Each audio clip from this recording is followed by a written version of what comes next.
Hi friends, welcome to Saju's taste land. എല്ലാവർക്കും പുതിയൊരു വീഡിയോയിലേക്ക് സ്വാഗതം. ഇന്നത്തെ വീഡിയോ എന്ന് പറയുന്നത് വളരെ എളുപ്പത്തിൽ വളരെ ടേസ്റ്റി ആയിട്ട് തയ്യാറാക്കിയെടുക്കാൻ പറ്റുന്ന നല്ലൊരു റെസിപ്പിയാണ് കാണിക്കാനായിട്ട് പോകുന്നത്. അപ്പോൾ അത് തയ്യാറാക്കിയെടുക്കാൻ വേണ്ടിയിട്ട് ഞാൻ കുറച്ച് മുരിങ്ങക്കായയാണ് എടുത്തിരിക്കുന്നത് കേട്ടോ. അപ്പോൾ മുരിങ്ങക്കായ നമുക്ക് കൂടുതലായിട്ട് കിട്ടുമ്പോൾ നമ്മളതെങ്ങനെയാണ് വളരെ നാൾ നമ്മളെങ്ങനെയാണ് സൂക്ഷിച്ച് വെക്കേണ്ടതെന്നൊക്കെ ഞാനുള്ള ടിപ്പ് ചെയ്തിട്ടുണ്ട്. അപ്പോൾ അത് കാണാത്തവരുണ്ടെന്നുണ്ടെങ്കിൽ അതൊന്ന് നമ്മുടെ ചാനലിൽ കയറിയിട്ടൊന്ന് കണ്ടു നോക്കൂ. അപ്പോൾ ഈ ഒരു മുരിങ്ങക്കായ നമുക്ക് ഒരുപാട് മൂത്ത് ആയിട്ടുള്ളത് എടുക്കരുത്, കുറച്ച് ഒരിളം രീതിയിലുള്ളത് എടുക്കുക. അതിനുശേഷം നമുക്ക് ഇതേപോലെ ചെറുതായിട്ടൊന്ന് അരിഞ്ഞിട്ട് അതിൻ്റെ തോലൊന്നും കളയേണ്ട കാര്യമില്ല കേട്ടോ. ഇതേപോലെ കഷ്ണങ്ങളാക്കിയതിന് ശേഷം നമുക്ക് ഒരു സ്പൂണ് വെച്ചിട്ട് അതിൻ്റെ ഉള്ളിലുള്ള ആ ഒരു കഴമ്പ് മാത്രമായിട്ട് നമുക്ക് ഇതേപോലെ സെപ്പറേറ്റ് ചെയ്ത് എടുക്കുകയാണ് വേണ്ടത് കേട്ടോ. അപ്പോൾ നമുക്ക് കത്തി വെച്ച് ചെയ്യുന്നതിനെക്കാട്ടിലും വളരെ എളുപ്പമായിരിക്കും ഇതേപോലെ സ്പൂണ് വെച്ചിട്ട് നമുക്ക് ചെയ്യാമെന്ന് പറയുമ്പോൾ. മാത്രമല്ല നമുക്ക് ഈ ഒരു രീതിയിൽ നമ്മൾ തയ്യാറാക്കി എടുക്കുമ്പോൾ നമുക്കിതങ്ങനെ കടിച്ച് വലിച്ച് അങ്ങനെ ബുദ്ധിമുട്ടി കഴിക്കേണ്ട ആവശ്യമില്ല. നമുക്ക് വളരെ സിമ്പിളായിട്ട് വളരെ ടേസ്റ്റി ആയിട്ട് നമുക്ക് കഴിക്കാനായിട്ട് സാധിക്കുന്നതാണ്. നമുക്ക് ഇഷ്ടത്തോടെ തന്നെ കഴിക്കാനായിട്ട് സാധിക്കുന്നതാണ്. അപ്പോൾ ഈ ഒരു രീതിയിൽ തന്നെ നമുക്ക് ഇതിൻ്റെ നമുക്ക് ആവശ്യമുള്ള അത്രയും നമുക്ക് ഈ ഒരു രീതിയിൽ നമുക്ക് തയ്യാറാക്കി എടുക്കുകയാണ് വേണ്ടത്. അപ്പോൾ ഞാൻ ഇത്രയും തന്നെ റെഡിയാക്കി എടുത്തിട്ടുണ്ട്. വളരെ ഈസി ആയിട്ട് നമുക്ക് ചെയ്തെടുക്കാൻ പറ്റുന്നതാണ്. അപ്പോൾ ഈ ഒരു രീതിയിൽ തയ്യാറാക്കിയിട്ട് നമുക്ക് വേണമെന്നുണ്ടെങ്കിൽ ഫ്രിഡ്ജിലൊക്കെ സ്റ്റോർ ചെയ്ത് വെക്കാവുന്നതും ആണ് കേട്ടോ. ഇനി നമുക്ക് ആവശ്യമായിട്ടുള്ളത് ഒരു ക്യാരറ്റാണ്. അപ്പോൾ ഈ ഒരു വലുപ്പത്തിലുള്ള ക്യാരറ്റാണ് ഞാൻ എടുത്തിരിക്കുന്നത്. ഒരുപാട് വലുതൊന്നും നമുക്ക് ആവശ്യമായിട്ടില്ല. അപ്പോൾ ക്യാരറ്റിൻ്റെ തൊലിയൊക്കെ ഒന്ന് കളഞ്ഞിട്ട് നമുക്ക് നന്നായിട്ട് കഴുകിയതിന് ശേഷം ചെറിയ ചെറിയ കഷ്ണങ്ങളായിട്ട്, അധികം കനമില്ലാത്ത ചെറിയ ചെറിയ കഷ്ണങ്ങളായിട്ട് അരിഞ്ഞെടുക്കുകയാണ് വേണ്ടത്. അപ്പോൾ ക്യാരറ്റ് ഒക്കെ കേടാവാതിരിക്കാൻ കുറേ നാൾ നമുക്ക് സൂക്ഷിച്ച് വെക്കാൻ പറ്റുന്ന ടിപ്സൊക്കെ ഞാൻ ഇതിനു മുമ്പ് നമ്മുടെ ചാനലിൽ ചെയ്തിട്ടുള്ളതാണ്. ഒരുപാട് രീതികളൊക്കെ ചെയ്തിട്ടുള്ളതാണ്. അപ്പോൾ അതൊക്കെ അറിയാൻ താല്പര്യമുള്ളവർക്ക് നമ്മുടെ ചാനലിൽ കയറിയിട്ട് ആ ടിപ്സുകളൊക്കെ കണ്ടു നോക്കാവുന്നതാണ്. അപ്പോൾ ഇത്രയും ഞാൻ അരിഞ്ഞ് എടുത്തിട്ടുണ്ട്. ഇനിയിപ്പോൾ ഞാനിവിടെ ഒരു പാന് ചൂടാവാനായിട്ട് വെച്ചിട്ടുണ്ട്. പാന് നന്നായി ചൂടായി വന്നപ്പോൾ അതിലേക്ക് കുറച്ച് വെളിച്ചെണ്ണയാണ് ഒഴിച്ചു കൊടുത്തത്. എന്നിട്ട് വെളിച്ചെണ്ണ നന്നായി ചൂടായി വന്നതിന് ശേഷം കുറച്ച് കടുക് പൊട്ടിച്ചെടുക്കുകയാണ് ചെയ്യുന്നത്. അപ്പോൾ കടുക് പൊട്ടി പുറത്ത് പോവാതിരിക്കാൻ വേണ്ടിയിട്ട് ഞാനൊന്ന് മൂടി വയ്ക്കുന്നുണ്ട്. കടുക് നന്നായി പൊട്ടിയതിന് ശേഷം നമുക്കൊരു 3-4 ചെറിയ ഉള്ളി ഇതേപോലെ ചെറുതായിട്ട് അരിഞ്ഞത് അതിലേക്ക് ചേർത്ത് കൊടുക്കാം. അതിനുശേഷം 1-2 വറ്റൽമുളക് നമുക്കിതിലേക്ക് ഇതേപോലെ പൊട്ടിച്ച് ഇട്ട് കൊടുക്കാം. എന്നിട്ട് നമുക്ക് 1-2 തണ്ട് കറിവേപ്പില നമുക്ക് ഇതിലേക്ക് ഇട്ടിട്ട് നന്നായിട്ടൊന്ന് മൂപ്പിച്ചെടുക്കുകയാണ് ചെയ്യേണ്ടത് കേട്ടോ. അപ്പോൾ ചെറിയ ഉള്ളിയിലും അതുപോലെ തന്നെ വറ്റൽമുളകൊക്കെ ചേർത്തിട്ട് നമ്മൾ മൂപ്പിച്ചെടുത്തിട്ട് നമ്മൾ തയ്യാറാക്കിയെടുക്കുന്ന റെസിപ്പിക്ക് എന്ത് തന്നെയാണ് ഏത് റെസിപ്പിയാണെന്നുണ്ടെങ്കിലും നല്ലൊരു ടേസ്റ്റ് ആയിരിക്കും ഉണ്ടാവുന്നത് കേട്ടോ. നല്ലൊരു മണമൊക്കെ ആയിരിക്കും ഉണ്ടാവുന്നത്. അപ്പോൾ അത് നന്നായിട്ട് മൂത്ത് വന്നിട്ടുണ്ട്. ഇനി നമ്മൾ തയ്യാറാക്കി വെച്ചിരിക്കുന്ന ആ ഒരു മുരിങ്ങക്കായ നമുക്കിതിലേക്ക് ചേർത്ത് കൊടുക്കാം. അപ്പോൾ മുഴുവനായിട്ട് തന്നെ ഞാനിതിലേക്ക് ചേർത്ത് കൊടുത്തിട്ടുണ്ട്. ഇനി നമുക്കിത് നന്നായിട്ടൊന്ന് വഴറ്റിയെടുക്കണം. അപ്പം ആദ്യം നന്നായിട്ടൊന്ന് മിക്സാക്കിയിട്ട് എടുക്കുക. ഇത് അധികം വേവില്ലാത്തതാണ്, പെട്ടെന്ന് തന്നെ വെന്ത് കിട്ടുന്നതാണ് കേട്ടോ. അപ്പോൾ ജസ്റ്റ് ഒന്ന് വാടി വരുമ്പോഴേക്കും തന്നെ നന്നായിട്ട് തന്നെ റെഡിയായി കിട്ടുന്നതാണ്.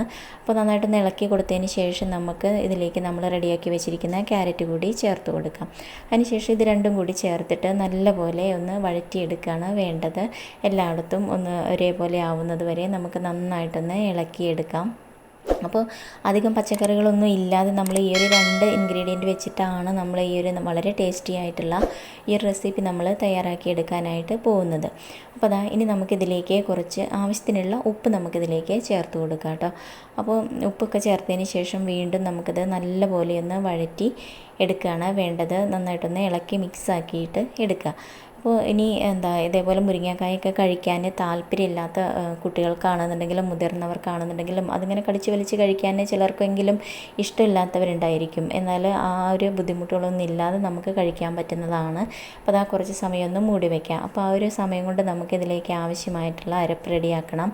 അപ്പോൾ അതിന് വേണ്ടിയിട്ട് ഞാൻ ഇതേപോലെ ഒരു 3-4 ടേബിൾ സ്പൂണോളം ചെറിയ തേങ്ങ എടുത്തിട്ടുണ്ട്. എന്നിട്ട് ഒരു 1/2 ടീസ്പൂണോളം മഞ്ഞൾപ്പൊടി അതിലേക്ക് ചേർത്ത് കൊടുക്കുക. എന്നിട്ട് നമുക്ക് എരിവിന് ആവശ്യമായിട്ടുള്ള പച്ചമുളകാണ് ചേർക്കേണ്ടത്. ഞാനിപ്പോൾ കാന്താരി മുളകാണ് എടുത്തിരിക്കുന്നത്. അതാവുമ്പോൾ കുറച്ചുകൂടി ഒരു ടേസ്റ്റാണ്. ഒരു 2 അല്ലി വെളുത്തുള്ളി, ഒരു ചെറിയ ഉള്ളി, ഇത് എല്ലാം കൂടി ചേർത്തിട്ട് നമുക്ക് ഒതുക്കിയെടുക്കണം. അപ്പോൾ അതിന് മുന്നേ ആയിട്ട് നമുക്ക് ഒരു കുറച്ച് ചെറിയ ജീരകം ഞാനതിലേക്ക് ചേർത്ത് കൊടുക്കുന്നുണ്ട്. അപ്പോൾ ചെറിയ ജീരകത്തിൻ്റെ ടേസ്റ്റ് ഇഷ്ടമില്ലാത്തവർക്ക് ആ ഒരു ഇൻഗ്രീഡിയൻറ്റ് സ്കിപ്പ് ചെയ്യാവുന്നതാണ്.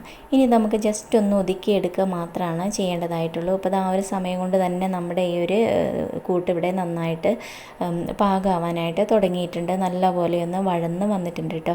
അപ്പോൾ ഈ ഒരു സമയത്ത് വേണം നമ്മളിതിലേക്ക് നമ്മുടെ ആ ഒരു അരപ്പ് നമ്മൾ ചേർത്ത് കൊടുക്കാൻ വേണ്ടിയിട്ട്. അപ്പോൾ അരപ്പെന്ന് പറയുമ്പോൾ നമ്മൾ നന്നായിട്ട് അങ്ങോട്ട് അരച്ചെടുക്കാൻ പാടില്ല കേട്ടോ. അത് കുറച്ചൊന്ന് ഒതുക്കിയെടുക്കുക മാത്രമാണ്. നമുക്ക് ജസ്റ്റ് അവിടെ ഇവിടെയായിട്ട് ഒന്ന് കടിക്കാനായിട്ട് കിട്ടണം. ആ രീതിയിലാണ് നമ്മൾ ആ ഒരു തേങ്ങ നമ്മൾ ഒതുക്കിയെടുക്കാനായിട്ട് പാടുള്ളൂ. അപ്പോൾ അത് കുറച്ച് സമയം കൂടി ഒന്ന് മൂടി വെച്ചിട്ടുണ്ടായിരുന്നു കേട്ടോ. ഇപ്പോഴാണ് നമ്മളിതിലേക്ക് നമ്മുടെ ആ ഒരു കൂട്ട് നമ്മൾ ചേർത്ത് കൊടുക്കാനായിട്ട് പോണത്.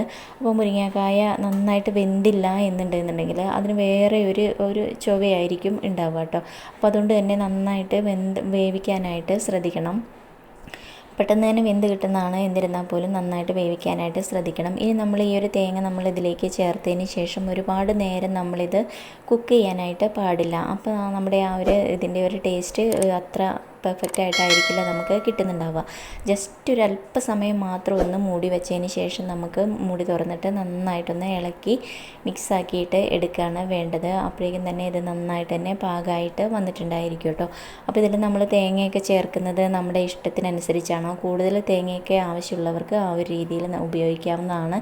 ഇനി നമ്മൾ അവസാനമായിട്ട് നമ്മൾ ഇതിലേക്ക് കുറച്ച് പച്ച വെളിച്ചെണ്ണയാണ് ഇതിലേക്ക് ഒന്ന് തൂവി കൊടുക്കുകയാണ് ചെയ്യണത്. എന്നിട്ട് നല്ലപോലെ ഒന്ന് മിക്സാക്കി എടുക്കുക കേട്ടോ. അപ്പോൾ പച്ച വെളിച്ചെണ്ണ ഒഴിച്ചതിന് ശേഷം നമ്മളിത് തീയെ വെക്കാൻ പാടില്ല. നമ്മൾ സ്റ്റവ് ഓഫാക്കി വെക്കണം. അതിന് ശേഷം ഇതേപോലെ നന്നായിട്ട് ഇളക്കി വെച്ചിട്ട് ഒന്ന് മൂടി വയ്ക്കുക കേട്ടോ. ഒരല്പസമയം മൂടി വയ്ക്കാം. അപ്പോഴേക്കും അത് നല്ലൊരു രീതിയിലേക്ക് വന്നിട്ടുണ്ടായിരിക്കും. അപ്പോൾ അതാ നമ്മുടെ ഈ ഒരു തോരൻ ഇവിടെ നന്നായിട്ട് റെഡിയായി വന്നിട്ടുണ്ട്. നല്ലൊരു മണവും അതുപോലെ തന്നെ നല്ല രുചിയൊക്കെയുള്ള എളുപ്പത്തിൽ തയ്യാറാക്കി എടുക്കാൻ പറ്റുന്ന നല്ല തോരനാണ്. ഇതൊന്നും ഒന്നിൽ തൊടാത്ത രീതിയിൽ ഇങ്ങനെ നല്ല പെർഫെക്റ്റായിട്ട് നമുക്ക് ഈ ഒരു രീതിയിൽ ചെയ്യുമ്പോൾ കിട്ടുന്നതാണ്. അപ്പോൾ നമുക്ക് ചോറൊക്കെ കഴിക്കാനായിട്ട് ഈ ഒരു തോരൻ മാത്രം മതിയായിരിക്കും. വേറെ കറികളുടെ ഒന്നും ആവശ്യം തന്നെ ഇല്ല. അപ്പോൾ ഇതേപോലെ മുരിങ്ങക്കായൊക്കെ കഴിക്കാൻ ബുദ്ധിമുട്ടുള്ള കുട്ടികൾക്ക്, കഴിക്കാത്ത കുട്ടികൾക്കൊക്കെ നമുക്ക് ഈ ഒരു രീതിയിൽ തയ്യാറാക്കി കൊടുക്കുകയാണെന്നുണ്ടെങ്കിൽ അവർ കഴിച്ചോളും. അതുപോലെ തന്നെ മുതിർന്നവർക്കും ഒക്കെ ഇഷ്ടപ്പെടുന്ന തരത്തിലുള്ള ഒരു പ്രിപ്പറേഷനാണ് ഇത്. വളരെ ഈസി ആയിട്ട് ചെയ്തെടുക്കാൻ പറ്റുന്നതാണ്. അപ്പോൾ ഇതേപോലെയുള്ള നല്ല നല്ല റെസിപ്പികൾ, ടിപ്സുകൾ, ഹെയർ ഡൈകൾ, ഹെയർ ഗ്രോത്തിന് വേണ്ടിയിട്ടുള്ള റെമഡീസ് എല്ലാം തന്നെ നമ്മുടെ, അതുപോലെ തന്നെ ഹെൽത്തുമായിട്ട് ബന്ധപ്പെട്ടിട്ടുള്ള ടിപ്സുകളെല്ലാം തന്നെ നമ്മുടെ ചാനലിൽ ഇതിന് മുമ്പ് നമ്മൾ അപ്ലോഡ് ചെയ്തിട്ടുണ്ട്. അപ്പോൾ അതൊക്കെ കാണാൻ ആഗ്രഹമുള്ളവർക്ക് നമ്മുടെ ചാനലിൽ കയറിയിട്ട് അതൊക്കെ ഒന്ന് കണ്ടു നോക്കാവുന്നതാണ്. അപ്പോൾ ഈ ഒരു റെസിപ്പി നിങ്ങൾ തീർച്ചയായിട്ടും ഒന്ന് ട്രൈ ചെയ്ത് നോക്കൂ. ഇഷ്ടമായാൽ ലൈക്ക് ചെയ്യാനും അതുപോലെ ഷെയർ ചെയ്യാനും നിങ്ങളുടെ അഭിപ്രായങ്ങൾ അറിയിക്കാനും മറക്കരുത്. ചാനൽ ഇതുവരെ സബ്സ്ക്രൈബ് ചെയ്യാത്തവരുണ്ടെങ്കിൽ ചാനലൊന്ന് സബ്സ്ക്രൈബ് ചെയ്ത് വെച്ചോളൂ.